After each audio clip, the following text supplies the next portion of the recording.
Из-за болезненных воображений ему все время мерещится международный терроризм, доведенный до интервенции всех государств против России, чтобы расчленить Россию, раздробить Россию, развалить Россию.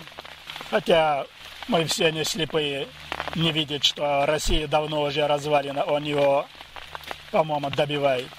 Все чеченские дети, весь народ Чечни находится в заложниках, и они испытывают на себя государственный терроризм со стороны России.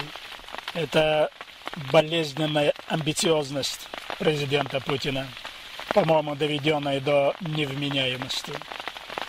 Кто увидел лицо Путина, когда ему задают вопрос, связанный по Чечне, о чеченцах, по-моему, мне не дадут соврать.